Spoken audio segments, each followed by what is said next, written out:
Trabalho como produto de dois vetores. Aprendemos nas aulas anteriores que o trabalho é um escalar, é um número, é uma quantidade que não tem direção nem sentido. É definido apenas pela sua magnitude. Mas força e deslocamento são vetores. Então, como é que o trabalho é uma quantidade escalar? Em uma dimensão, para uma força constante, nós aprendemos que o trabalho é o produto da força pelo deslocamento da força, onde a força e o deslocamento da força eram paralelos ou antiparalelos. Isto é, o trabalho pode ser um número positivo, quando a força e o deslocamento da força são paralelos, ou o trabalho pode ser negativo, quando a força e o deslocamento da força têm sentidos contrários. Agora, e se o deslocamento e a força não apontam na mesma direção? Como nas situações aqui ilustradas. A força e o deslocamento da força com um ângulo maior que 90 graus, a força e o deslocamento da força com um ângulo de 90 graus, e a força e o deslocamento da força para um ângulo menor que 90 graus. Ocorre que o trabalho é dado como um produto de dois vetores. O trabalho para uma força constante é calculado a partir do produto escalar entre os vetores força e o vetor de deslocamento da força. E esse produto escalar pode ser nulo quando a força é perpendicular ao vetor de deslocamento da força. O trabalho pode ser positivo quando o vetor força faz um ângulo menor que 90 graus com o vetor de deslocamento da força. E o trabalho pode ser negativo quando o vetor força faz um ângulo maior que 90 graus com o vetor de deslocamento do vetor força.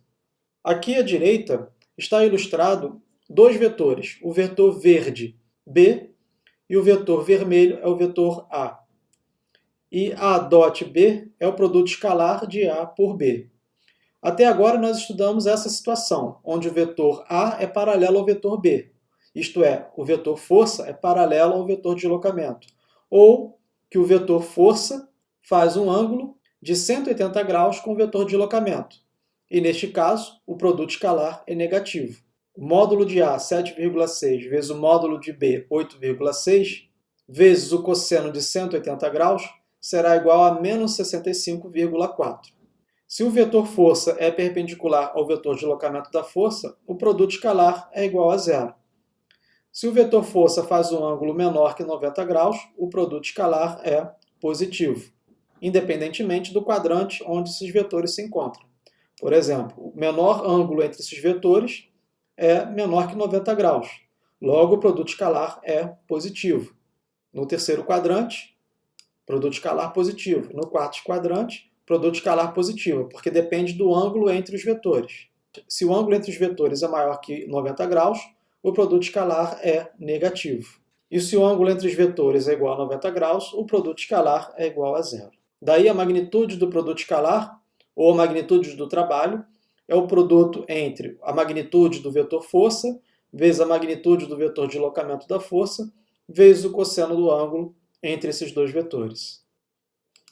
Então, para uma força resultante constante, o trabalho realizado pela força é igual ao produto escalar dessa força resultante pelo vetor de deslocamento. E devido à propriedade do produto escalar, somente o componente da força na direção do deslocamento contribui para o trabalho resultante.